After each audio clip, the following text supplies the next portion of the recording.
There was a time when the lights in my father's house stayed on almost until morning.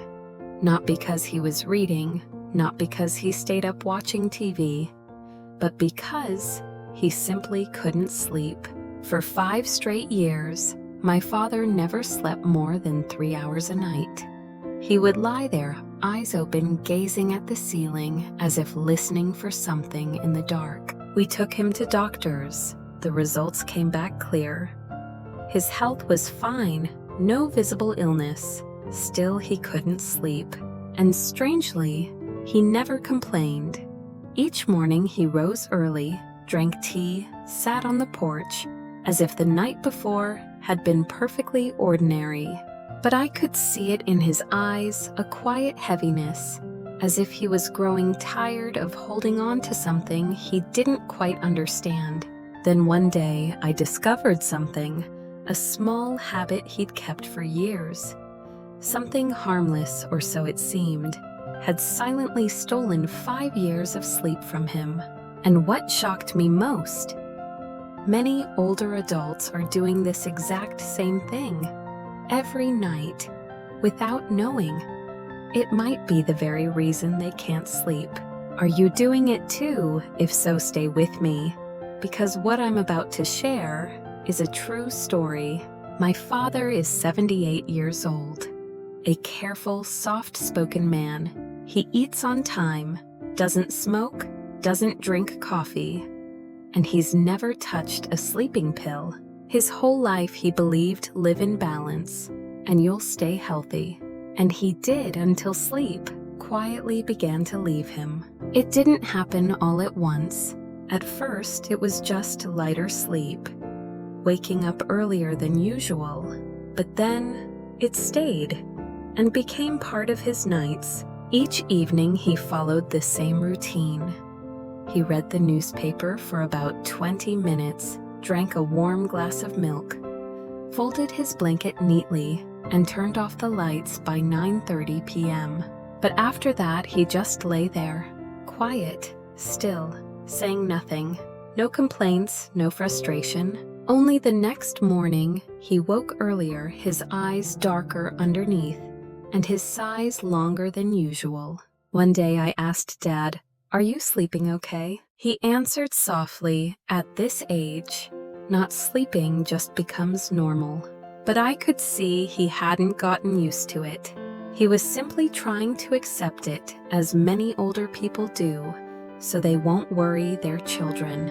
But deep down I knew, each night for him was a quiet, exhausting wait. He waited for sleep to come, waited for the sound of the wind outside the window to lull him. But nothing came, only the darkness and the ticking clock whispering, "You're still awake."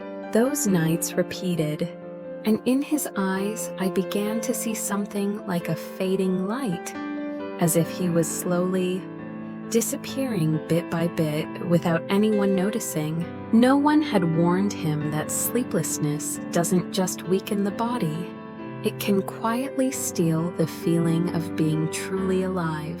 What scared me most was hearing him ask himself each night, I wonder, "Will I be able to sleep tonight?" That question sounds simple, but for someone who has stayed awake too many nights, it's how they silently say, "I think I'm losing control." I started paying closer attention to the small things my father did each evening, things that seemed harmless but repeated like a quiet ritual. It reminded me of those old folk tales where someone drops a key in the darkest corner of a room and spends years searching everywhere except the place closest to them. For my father, the key wasn't in sleep itself. It was in the habits leading up to it. So I began quietly noting the details. 8:00 p.m. He turned on the TV, flipping between news and old action movies. 8:45 p.m. He poured himself a warm glass of milk with honey. 9:00 p.m. He turned off the ceiling light and switched on a white night lamp. 9:30 p.m. He lay down, turned his back to the room, and rested one hand on his chest. And then, the room went still like a story with no ending. I started researching, asking friends, digging into articles. It turned out none of these things were wrong, but together they formed an invisible net that held his sleep hostage. The intense TV content raised his cortisol, the hormone that keeps us alert. That sweet glass of milk spiked insulin slightly, keeping his heart from slowing down. And the soft white light, though dim, still told his brain, "It's daytime." I didn't tell him any of this. I didn't want him to feel blamed or wrong. So instead, I spoke gently. "Dad, what if we turn off the TV a little earlier tonight? I'll sit and read with you for 15 minutes. Another night, I found a little routine. Let's write down 3 things we're grateful for before bed. Want to try it? Then one evening, I swapped his white lamp for a warm amber bulb. No announcement, no explanation. He didn't say much. He just went along. Maybe because he loves me, or maybe, deep down, he was hoping too. In the days that followed, I drew a small sleep calendar and taped it by his bedside. Each morning, I marked it if he'd slept more than 4 hours. No need to count exact hours. If he simply said I slept okay last night, that was enough. By day 7, he told me your mother visited me in a dream last night. It's been a long time since I've dreamed anything at all. I said nothing, just marked a big and drew a tiny smiley face beside it. By day 12, I caught him writing something on a note by his bed. I peeked. His handwriting wobbled, but the message was clear. Thankful for my grandson's laughter. Beside it was a little drawing of a teacup and a tiny heart. On day 14, he looked up and said, "Funny, at first I didn't think anything was changing, but lately I feel like I can breathe easier before sleep." I just nodded and smiled, because I knew there was no magic here. We had simply touched a few old habits with softness, and walked my father back to himself one quiet step at a time. There was no miracle trick, no magic pill, no brainwave device, no smart sleep tracker.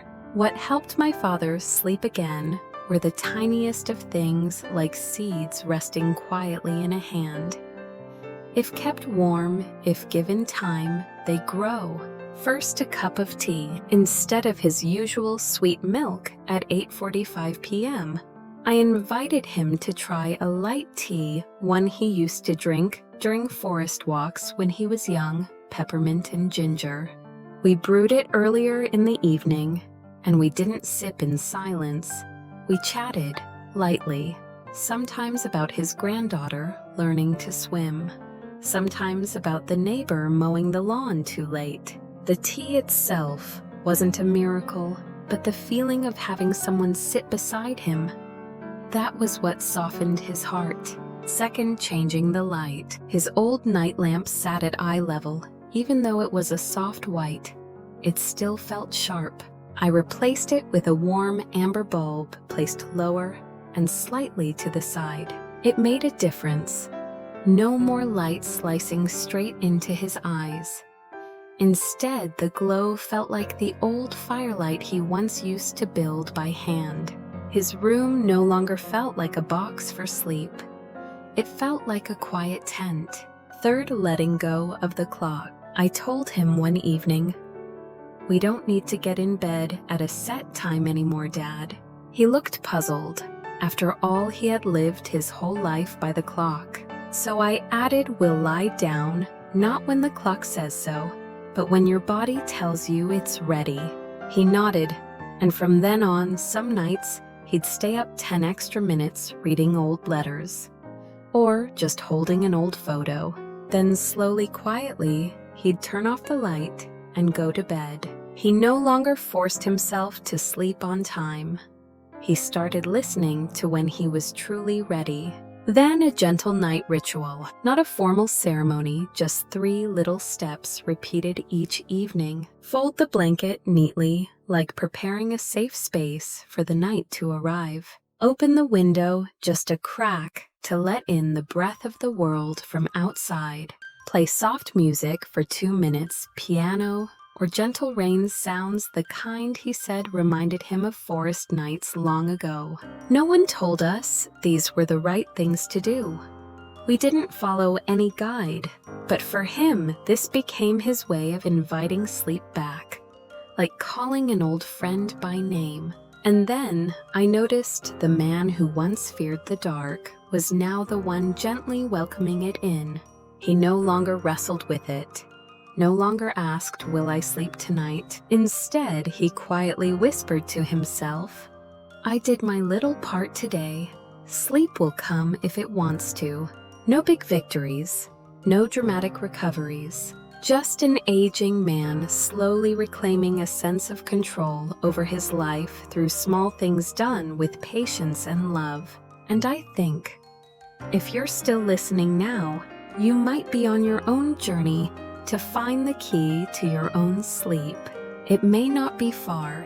It might be resting right next to your teacup, or inside a softer shade of light, or in the words you whisper to yourself before turning out the light.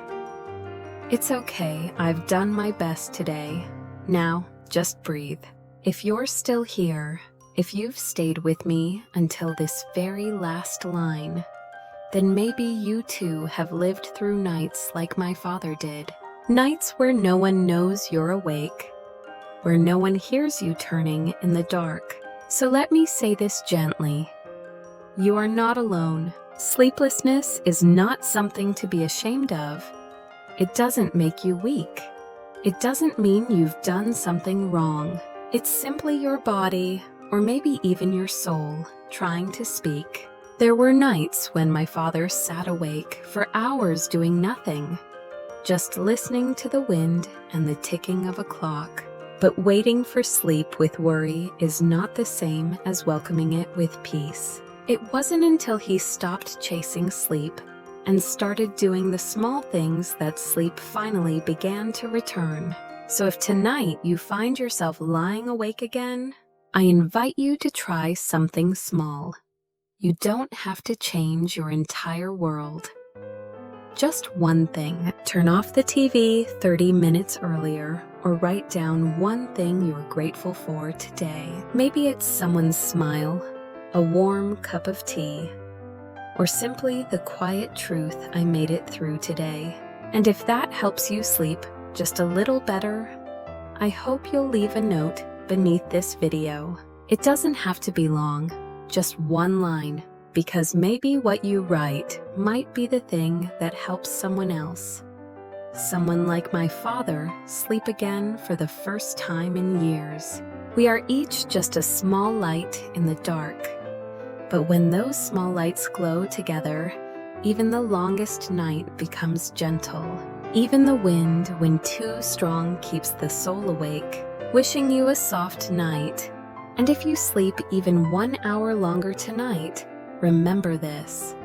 It was you who opened that door with one small change and a little more kindness toward yourself.